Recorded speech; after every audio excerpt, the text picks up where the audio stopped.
Bonjour et bienvenue dans l'almanach des Fées Célestes. Bonjour Christophe. Bonjour Claire, bonjour tout le monde. Bonjour tout le monde. Eh bien, je suis ravi de présenter avec Christophe le bulletin astronomique pour la période du 4 au 12 mai 2025, la deuxième phase de la deuxième lune de printemps nord, automne sud. Donc, du premier quartier, le dimanche 4 mai à 15h51, à la pleine lune le lundi 12 mai à 18h55. Donc c'est une longue semaine car la lune est à l'apogée. On va voir ça précisément dans la fiche. Elle est à l'apogée le 11 avril. Donc ça étire la durée de la phase lunaire. Que dire? Merci à tous nos nouveaux abonnés. Merci à tous. Un grand salut du fond du cœur en ce jour de 1er mai. J'ai mis un petit bouquet, mon petit brin de muguet et quelques belles roses derrière moi. Je ne sais pas si vous les voyez, mais c'était pour partager avec vous. Donc, je vous souhaite un bon bulletin astronomique pour commencer. Donc, merci pour vos likes, vos commentaires, vos partages. C'est très encourageant. Et donc, nous continuons semaine après semaine, ou plutôt de phase lunaire en phase lunaire, à vous préparer à voir ce que vous allez voir et savoir ce que vous ne verrez pas. Donc, cette semaine, je partage tout de suite l'écran et nous allons d'abord faire un petit peu le résumé de ce que nous avons comme événement. On ira ensuite sur Stellarium. Donc, du premier quartier à la pleine lune, la lune est donc gibbeuse croissante. Donc, ça commence dimanche 4, hein, on enregistre très tôt par rapport à la période cette fois-ci, parce que normalement demain je vais à la réunion du RICAR et de la Commission du Soleil de la Société astronomique de France, qui se tient pas très loin de Toulouse, et donc je suis normalement pas disponible. J'espère que mon état de santé va me permettre d'y aller, et la météo aussi d'ailleurs, car ça doit être sous la tente. Là, il a fait un temps magnifique. Et je me disais que pour la réunion de la Commission du Soleil, il ne pouvait faire que beau. On va voir ça. Alors, c'est donc la deuxième phase de la deuxième lune de printemps nord hiver sud, du premier quartier le 4 mai à 15h51, à la pleine lune le 12, lundi 12 à 18h55. Le prochain enregistrement, nous le ferons donc le lundi 12. On va passer une semaine entière sans se revoir, mais on se reverra dès le lundi de la semaine suivante. Donc le jour du premier quartier. Bonjour Franciane.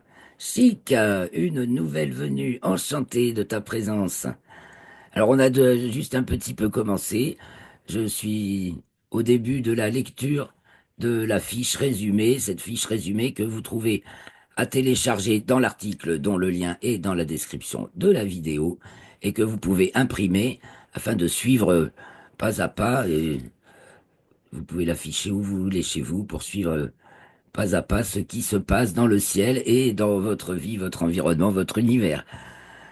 Donc, le jour du premier quartier, la Lune est conjointe à Mars d'abord, à 2h13 du matin. Donc, on verra la Lune et Mars, le quartier de Lune, avec la planète Mars qui se trouvera en dessous de la Lune, de la demi-lune donc. Donc, juste, faut le regarder le 3 au soir, puisque Mars se couche à 3h12, dans le 4 au matin. Et c'est donc le premier quartier à 15h51. La Lune est dans le... Oh, bonjour Joël. Joël aussi nous a rejoint. Bonjour Eh Claire, bien, enchanté, Bonjour ravi que Joël. nous soyons si bonjour nombreux. Christophe, bonjour tout le monde. Bonjour Joël. Pour ce premier quartier, la Lune est donc dans le 15e degré du signe du Lion, le Soleil est dans le signe du Taureau. La Lune est devant la constellation du Cancer, le Soleil celle du Bélier. Ce jour-là, le dimanche 4, c'est le jour où Pluton entame sa rétrogradation. Voilà, Pluton est stationnaire à l'est du Soleil, dans le 4e degré du signe du Verseau, et va se mettre à rétrograder jusqu'au 13 octobre. Il reviendra dans le 2e degré du signe du Verseau. Donc maintenant, Pluton est dans le signe du Verseau, dans tous les référentiels, et refait. Voilà, et pour 19 ans.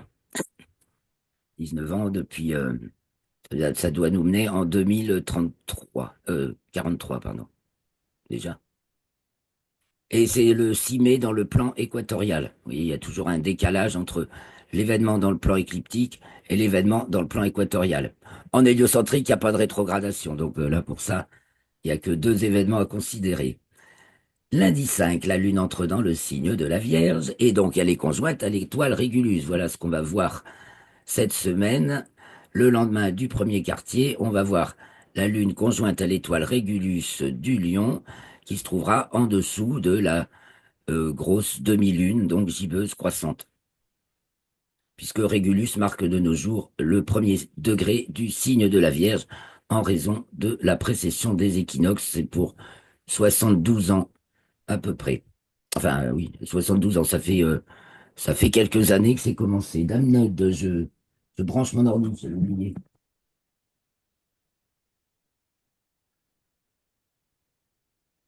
Il a besoin d'énergie. Voilà.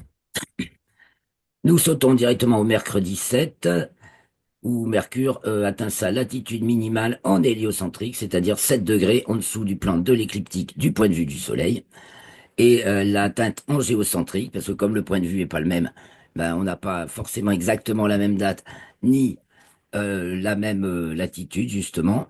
Ce qui est sûr, c'est que c'est sud, c'est en dessous du plan de l'écliptique, et donc c'était le 30 avril, moins 2,52 en géocentrique, tandis qu'en l'héliocentrique, c'est le 7 mai, et elle c'est toujours au 19e degré du signe du Verseau. C'est euh, invariable, sauf une avance de 1 degré par siècle, à peu près. Et nous arrivons à jeudi 8 mai, la Lune passe, à, la Lune passe à son nœud descendant. Peut-être Franciane veut nous dire quelque chose.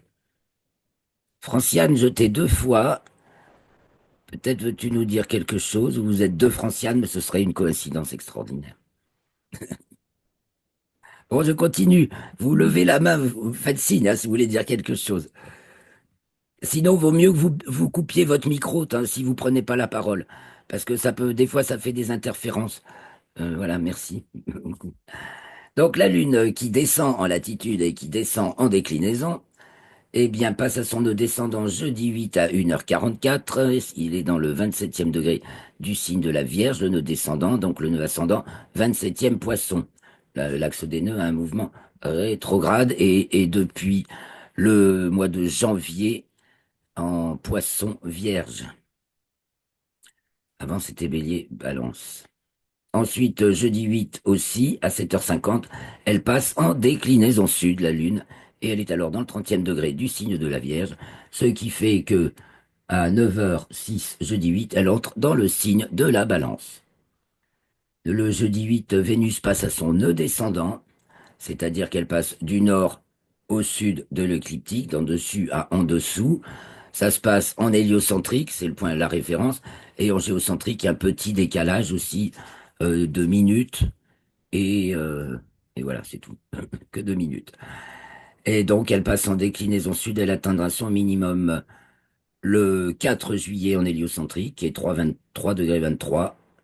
Donc, c'est l'inclinaison de l'orbite de la planète par rapport à la nôtre, à celle de la Terre. Donc 3 degrés 23 pour Vénus, en dessous du plan de l'écliptique. Et en géocentrique, ce sera le 22 juin, moins 2,41. Ça, c'est variable. Samedi 10, la Lune est conjointe à l'étoile Spica. Voilà ce qu'on va pouvoir voir également. Donc c'est à 10h07, donc à voir le 9 au soir et le 10 au soir. La Lune va passer de la droite à la gauche de l'étoile qui se couche, qui culmine aux alentours de minuit et donc qui se couche tout à fait en fin de nuit. Samedi 10 mai, Mercure entre dans le signe du Taureau et il reste jusqu'au 26 mai, ça donc en géocentrique, tandis qu'en héliocentrique, le même jour, elle entre dans le signe des Poissons à 23h04 et elle y reste jusqu'au 17 mai. Donc Poisson en héliocentrique, Taureau en géocentrique pour Mercure. Le samedi 10 encore, la Lune entre dans le signe du Scorpion. Et puis dimanche 11 à 21h58. Et dimanche 11 à 2h33, elle est à l'apogée, donc au plus loin de la Terre, à 406 256 km, ce qui est à peu près aussi, presque aussi loin que son apogée précédent, parce que c'est variable aussi la distance des apogées et périgées. Il y a les périgées les plus proches et les apogées les plus lointains. Et il y a une petite variation. Alors là, l'apogée, ça a augmenté là depuis quelques mois et maintenant ça va sans doute diminuer la distance de l'apogée. Nous sommes toujours dimanche 11 mai et à 21h56, Vénus va faire un petit passage devant la constellation de la Baleine puisqu'elle est en latitude, ça la sort du chemin du Soleil, donc elle empiète un peu sur la constellation de la Baleine où le Soleil ne passe jamais. Et elle y fait un passage jusqu'au 13 mai et sera à nouveau devant les Poissons. Ceci étant dû à la découpe des constellations. Et Mercure, le lundi 12 mai, elle arrive devant la constellation du Bélier, où elle va rester jusqu'au 23 mai. Et elle aussi, juste avant, alors je l'ai marqué là parce que vraiment, elle fait un petit passage de 1h16 devant la constellation de la Baleine aussi avant d'arriver devant le Bélier. Tout ça, c'est à cause que des découpes des constellations et de la latitude des planètes, donc par rapport au plan de l'écliptique tracé par le Soleil dans le ciel. Et nous arrivons donc à la pleine lune, lundi 12 à 18h55. La nuit de la pleine lune sera donc celle du 12 au 13 mai. C'est la lune des fleurs. Et elle est donc dans le 23e degré du signe du Scorpion, le soleil, celui du Taureau, bien sûr, toujours opposé. Donc, la lune devant la constellation de la Balance et le soleil, celle du Bélier. Donc, vous voyez, il n'y a pas trop d'événements ces 8 jours. On va pouvoir voir Lune et Régulus, Lune et Spica. Lune et Mars pour commencer avec le premier quartier, et puis la pleine lune, donc qu'il faudra guetter le 12 au soir, après, alors peu de temps, même après le lever, le coucher du soleil, voyons, j'ai les petits horaires ici. Le soleil se couche à 21h09 le 12 au soir et la lune se lève à 21h26, soit déjà euh, plus de 17 minutes en fait après le coucher du soleil, déjà. Ça parce qu'elle, du coup, elle est elle aussi en déclinaison sud prononcée et elle culmine à 1h56 à seulement 21 degrés de hauteur. Elle va pas être haute, cette pleine lune, et la suivante non plus, bien entendu, puisque la lune est toujours à l'opposé, enfin, la lune, la pleine lune suit le parcours du soleil à la saison opposée. Seulement en plus, là, donc le soleil en hiver, enfin au mois de novembre, il est bas dans le ciel, et en plus la lune, elle en rajoute puisqu'elle est en latitude sud, en dessous de l'écliptique, donc elle est encore plus bas. Culmination à 21 degrés de hauteur chez moi, donc 4 de moins à Paris, 17 degrés seulement de hauteur, la culmination de la pleine lune dans la nuit du 12 au 13 mai. Voilà, qu'est-ce qu'il y a d'autre à voir? On jettera un petit coup, on suivra la lune donc, puisque en cette période de lune gibbeuse croissante, enfin tant qu'elle est croissante, on observe le lever du soleil sur la lune. Le 7 mai, c'est le jour où le soleil se lève sur le golfe des Iris, une petite photo qui date du mois dernier que je vais vous montrer. Et puis on avait parlé de Vesta la semaine dernière parce qu'elle était à l'opposition du soleil. Là, je crois que c'est le 3 ou le 2, et elle passe au périgée. Vesta opposé Soleil le 2 mai, oui. Elle passe au périgée le 5 mai, donc au plus près de la Terre. C'est là que sa luminosité, sa magnitude est la plus forte. Et elle équivaut bien à celle d'Uranus, puisque c'est magnitude 5,7. Je vois que j'ai oublié de le marquer, mais c'est dans l'article. Les planètes, eh bien, le soir, il y a Uranus qu'on ne peut plus voir du tout. Le Soleil s'en rapproche. Elle est, elle va être conjointe au Soleil le 17 mai, donc nouvelle Uranus. Alignement Terre, Soleil, Uranus, donc pas de visibilité totale du tout d'Uranus.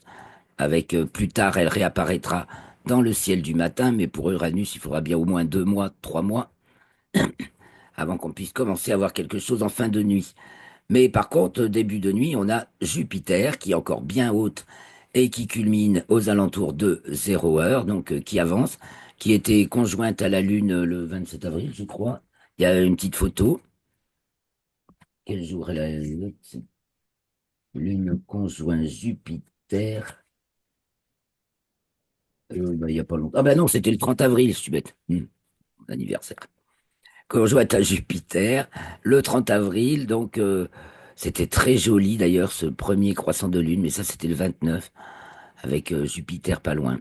Et il y a Mars aussi dans le ciel, qui elle se couche vers 3 heures du matin, donc est encore bien haute en début de nuit, et qui passe devant l'amas de la Crèche. Donc très joli spectacle à suivre aux jumelles. Vous aurez le billard rouge de Mars devant l'amas d'étoiles, l'amas ouvert de la Crèche, Messier 44. C'est pas dur comme observation et c'est vraiment gratifiant. Donc voilà pour le soir, donc Jupiter et Mars à voir, qui vont se coucher de plus en plus tôt, hein, sont sur le couchant. Et le matin, eh bien, nous avons Saturne qui se lève la première aux alentours de 4h55 et qu'on peut commencer à observer. Le 7, je crois, la Terre, le Soleil, le 6, mais plutôt. Le Soleil passe dans le plan des anneaux de Saturne, donc c'est l'équinoxe d'automne de Saturne, automne nord, printemps sud, puisque le Soleil passe au sud des anneaux et que pendant une quinzaine d'années maintenant, on va voir le dessous des anneaux, la face sud des anneaux de Saturne. Pour l'instant, ça doit être difficile encore, d'abord parce qu'ils sont très peu inclinés, justement. Pour la Terre, le 23 mars, je crois, donc ils ont pris une petite inclinaison, voilà, 1,9 degré. Puis il y a Neptune aussi qui se lève pratiquement en même temps que Saturne. Elles sont vraiment à touche-touche, mais elles ne seront pas conjointes avant le mois de janvier prochain. Et donc évidemment encore invisible. Et Vénus qui elle, qu'on voit elle très très bien. Bon bah qui a déjà été conjointe à Saturne, qui est conjointe à Neptune le 2 mai. Mon Dieu, mais je crois que j'ai oublié de le marquer là-dedans. Ah oui, carrément. Ah, je ferai une petite retouche alors. Donc Vénus est conjointe à Neptune le 2 mai et elle se lève de plus en plus tôt à 5 heures le 4 mai, à 4h46 le 12 pour chez moi, bien sûr, selon où vous êtes. Mais enfin, la fourchette, voilà, elle gagne 14 minutes dans la semaine. Donc, on la voit de mieux en mieux et de plus en plus tôt dans le ciel du matin. Quant à Mercure, ben, elle est là, mais elle se lève bien tard, vers 5h55 pour un soleil qui se lève à 6h37.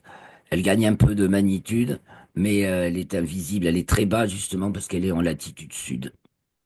Voilà, donc vous pourrez encore regarder Jupiter et ses satellites. Bien sûr, il y a de moins en moins de phénomènes à observer. Et encore, le Soleil dans le plan des anneaux de Saturne, équinoxe saturnien, je viens de le dire. Le 8 mai, nous avons l'étoile polaire qui passe au méridien à la minuit. Elle passe en dessous du pôle Nord, puisqu'elle n'est pas exactement au nord, n'est-ce pas? Elle est à 27 minutes, je crois, du pôle et s'en rapproche un petit peu jusqu'à la fin de ce siècle. Et le 8 mai, bah, c'est le jour où elle passe au méridien à la minuit, donc juste en dessous. Et puis après, au mois d'octobre, au mois de novembre, elle passe juste au-dessus du nord, à la minuit. Elle y passe tous les jours, mais à la minuit, pile. Et puis les Parisiens, vous allez avoir le coucher du soleil dans l'Arche de l'Arc de Triomphe du 8 au 10 mai, le maximum le 9 mai. Enfin, voilà, mais du 8 au 10 mai, vous vous mettez au rond-point des Champs-Élysées et vous pouvez admirer le coucher, le soleil qui passe au milieu de l'Arc de Triomphe juste avant d'aller se coucher.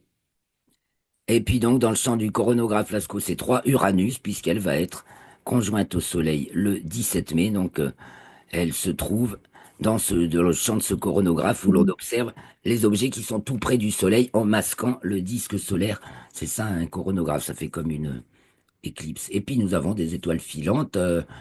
Le 6 mai, il y a le maximum des états aquarides, donc radiants dans le Verseau, qui peuvent être nombreuses, hein, jusqu'à 50.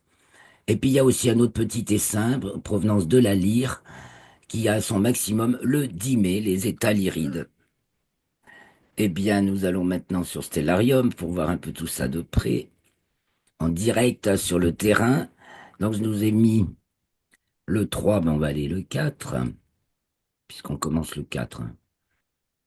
Pour ce qui advient avant, bah, vous reportez à la vidéo et à l'article de la semaine précédente, bien sûr.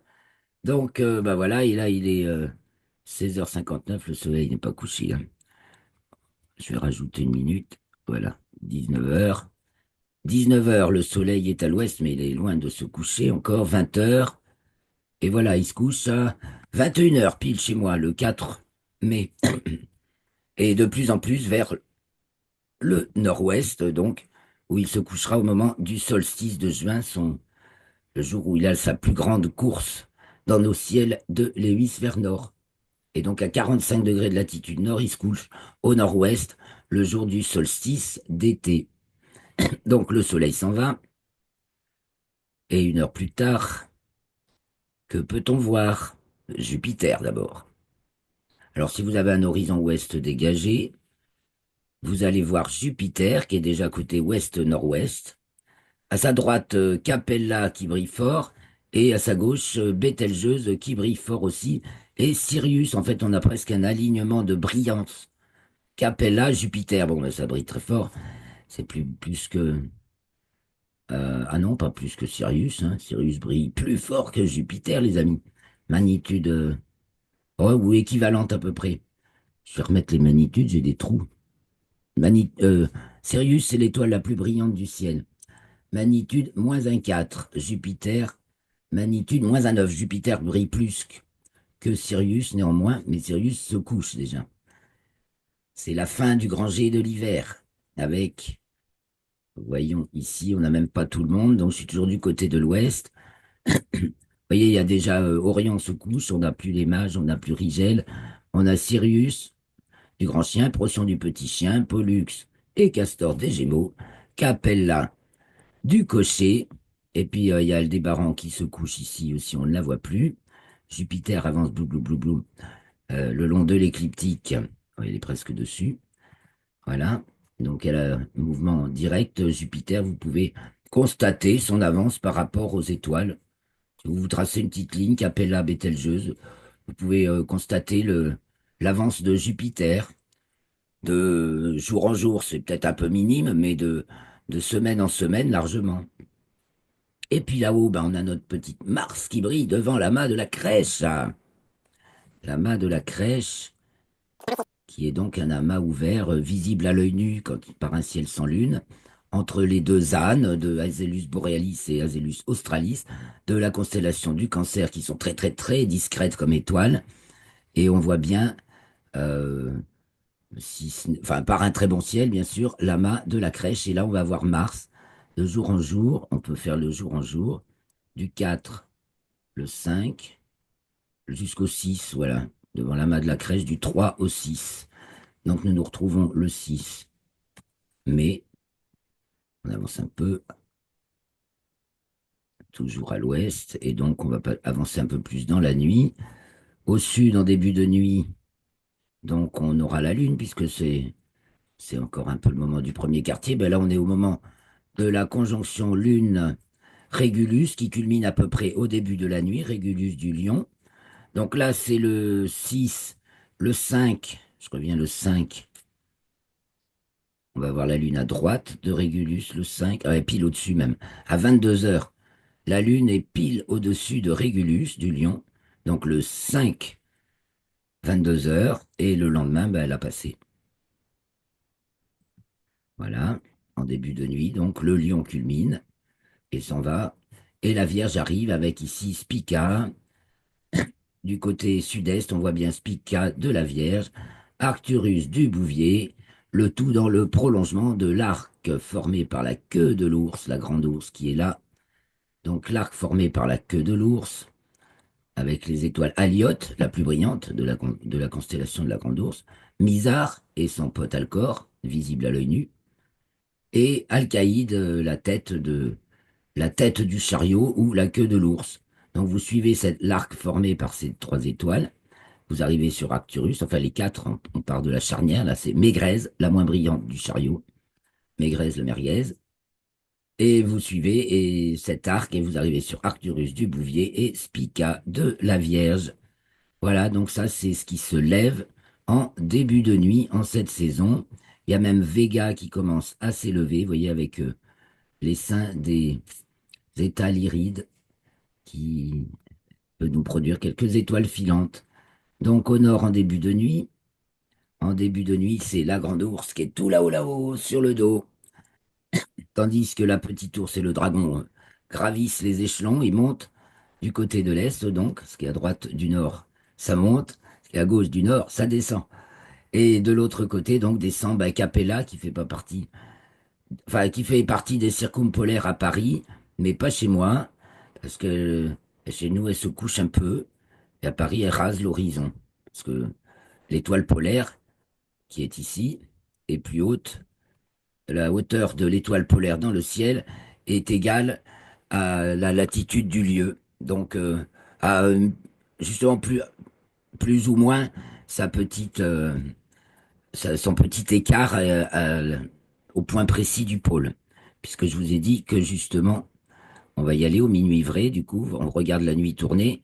Minuit vrai, 1h48, l'étoile polaire passe au méridien à la minuit. Voilà. Donc à ce moment-là, bah, la petite ours, la petite casserole est toute redressée, et le dragon la coiffe avec sa tête ici, qui forme un losange avec le bras d'Hercule, ou la jambe d'Hercule, comme vous voulez, mais je vois plutôt le bras d'Hercule qui tient tête au dragon. C'est comme ça que je la raconte, moi. Parce que comme on peut, on peut raconter comme on les voit, les étoiles, hein. Et encore, ces constellations, une fois, on pourra aussi regarder toutes les différentes constellations des différentes civilisations, parce que les constellations, ce n'est qu'une affaire de civilisation. Les Chinois ont les leurs, enfin, de tous les peuples du monde ont leurs dessins dans le ciel qui sont pas les nôtres, qui sont différents. Pourtant, les étoiles, c'est les mêmes, mais on n'associe pas forcément tout le monde de la même manière. Bon, alors on va finir la nuit, hein. Et oui, il ne reste plus beaucoup de temps, j'ai des belles images à vous montrer. Donc la nuit, bah, qui est de plus en plus courte, continue. Donc à 2h48, bon, je vais me remettre à 3h du mat. 3h du mat. 3h du mat. La grande ours pique du nez. Quand on regarde vers le nord, on va se regarder vers l'est, ce qui apparaît. C'est ce qui est le plus sympa. Donc le grand triangle de l'été, Vega, Deneb et Altaïr, qui s'élèvent dans le ciel avec tout droit à l'est, le petit cheval, le dauphin, la flèche et le petit renard, qui sont les petites constellations, mais surtout le dauphin très facile à identifier, la flèche assez facile, et les deux autres, bah, vous chercherez un petit peu plus, ça c'est sûr. Et c'est en dessous de Vega, voilà, il y a Vega, puis en dessous il y a les petites constellations, il y a Albireo, la tête du cygne, et puis Deneb, la queue du cygne. Voilà, le grand cygne s'élève, ici c'est l'aigle avec Altaïr, tandis que se lève le Sagittaire et que le Scorpion culmine déjà à 3 heures du matin. Vous voyez, le Scorpion arrive à sa culmination ici avec l'étoile Antares. Donc on a dit que la Lune a été conjointe à Spica le 10, je crois. Bon, je continue la nuit. Donc 4 heures, 5 heures, Vénus se lève, Saturne est levé, et Neptune aussi, mais on la voit pas. Voilà, donc à partir de 5 heures du mat, Vénus se lève sous le grand carré de Pégase. Là, c'est écrit le Pan, mais c'est faux, c'est un bug de Stellarium. C'est Pégase ici. Et donc Vénus est sous le grand carré de Pégase, devant la constellation des Poissons. Et on a le Capricorne qui se lève et le Sagittaire. Vous voyez, en fin de nuit, le Scorpion, puis le Sagittaire passe au méridien. Et voilà, il fait jour. Alors on va aller rechercher la Lune le jour où elle est conjointe à Spica, parce que je vous ai montré, c'est le 10. Alors allons au 10 mai. Et ben voilà, nous y voilà. Donc un peu plus tôt dans la, un peu plus, ah ouais, allons au 11 et revenons en arrière sur la nuit. Voilà. La Lune, 1h du matin, bon, on va se mettre à minuit. Voilà, ça culmine. À 0 heure, ça culmine. Ici, Spica. Donc là, c'est le 11 à 0 heure, donc nuit du 10 au 11. Et la Lune est à passer, la Lune gibbeuse croissante, presque ronde là, hein, on y est presque, c'est le 12, quasiment pleine. Et la veille, la Lune est à droite de Spica, voilà. Donc à voir, toujours un pas de trop, un seul pas, s'il vous plaît, merci. Ah, elle m'en fait deux quand même. Je recommence. Ah, je voulais vous la montrer, là, voilà. Nuit du 9 au 10, ah ben elle ne veut pas y rester, hein, à la nuit du 9 au 10. Ah, impossible. Bon, ben vous la voyez passer, le 9, j'arrive pas à vous le maintenir, on ne bouge plus. Ah bah si. Bon, le 9, elle est là, la lune à droite de Spica, et puis le lendemain, au soir, elle est à sa gauche. Voilà, c'était ça que je voulais vous montrer. Donc, ben, on a fait le tour du ciel de cette semaine, de ce qui est remarquable, avec quelques étoiles filantes, j'espère. J'arrête un peu le partage, et puis on va faire un petit... je vais vous mettre les images ensuite, donc je vais refaire un autre partage. L'actualité du ciel et de l'espace. Mon petit bulletin, comment on dit? On appelle ça? Revue de presse, ma petite revue de presse sur les explorations spatiales, les entreprises spatiales, la station spatiale et les télescopes spatiaux et les astéroïdes, enfin tout ce qui peut nous, dans tous ces domaines dans lesquels il y a de la nouveauté. Donc d'abord, si vous êtes dans la région de Toulouse, allez à la Cité de l'Espace ce mois de mai. Il y a une journée, je crois que c'est le 17, le 18 mai, une journée sous le signe de l'exploration lunaire. Alors, la Lune, une course folle vers la Lune. La Chine dévoile un plan audacieux qui pourrait reléguer les États-Unis au second plan dans cette nouvelle ère spatiale. On en a déjà parlé la semaine dernière. Un nouvel article sur rudebaguette.com, je connaissais pas. Et puis, la Chine et la Russie s'unissent pour construire un réacteur nucléaire lunaire dès 2028. Mais vous savez quoi? Je vais vous partager mon topo aussi, parce que comme ça, vous comprendrez mieux. C'est plus facile. Et quand il y a des images à vous montrer, je vous les montre. Mars, on pense à un système de communication laser pour communiquer sur Mars et avec Mars, parce que la communication radio n'est pas toujours, c'est pas toujours ça, quoi.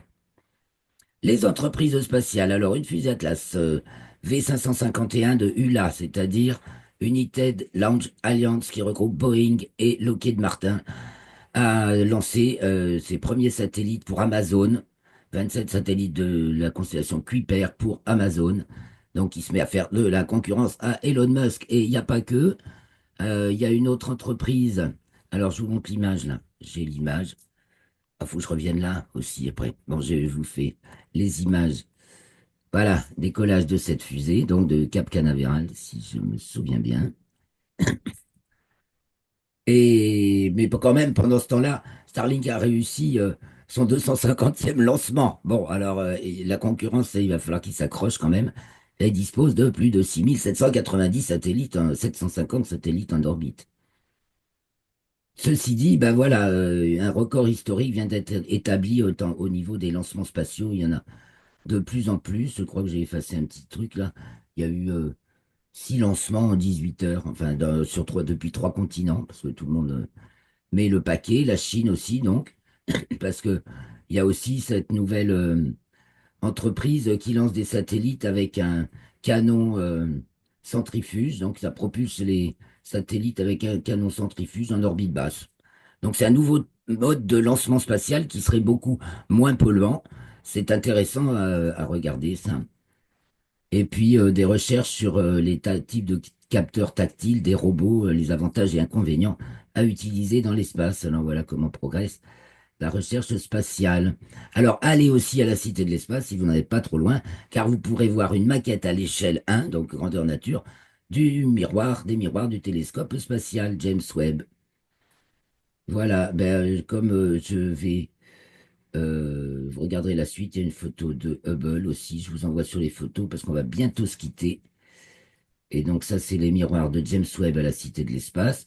Ça, c'est une photo de Hubble, je vous avais dit, Hubble fête ses 35 ans, mais ça, c'est la galaxie, la roue du chariot, il y avait trop d'images, donc j'en avais gardé pour cette semaine.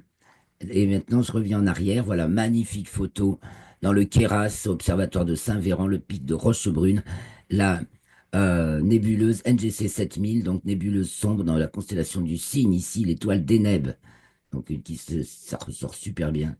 Un ciel splendide, bien sûr.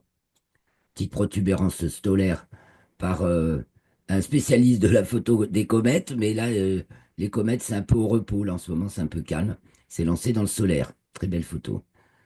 Le golfe des Iris sur la Lune et les monts du Jura où le soleil se lève le, c'était le 8 avril, là, et et comme je vous l'ai annoncé, ça se refait cette semaine. C'est marqué sur l'affiche, je me souviens plus quel jour. la petite conjonction Lune-Jupiter et Elnat du 30 avril. Pas mal la photo, parce que assez brute, mais voilà, la lune avec sa lumière cendrée. La lune et les Pléiades, ça c'était le 28 avril, les Pléiades, et le fin croissant de lune. Bon, un ciel un petit peu chargé à l'horizon, hein. Joël, on sait ce que c'est qui fait ça. Autrefois, il n'y avait pas ça, hein. C'est traîné toujours, même quand il fait beau. À l'horizon le soir, c'est toujours ça. Et alors, bah, il y en a qui ont su profiter du blackout de l'électricité en Espagne. Et ça, c'est la cathédrale de Santiago de Compostelle, sous un ciel étoilé. Il y a juste quelques téléphones portables et de rares feux de voiture. Il n'y avait plus une seule lumière. Et le photographe en a profité. Donc, je vous quitte sur cette belle image que je grossis. Je vous souhaite une très belle semaine, une bonne montée de lune donc, et on se retrouve lundi 12 mai pour la suite de nos aventures, la troisième phase de la deuxième lune de printemps nord, automne sud. Ciao, ciao les amis, merci beaucoup, à bientôt, bonne semaine. Merci.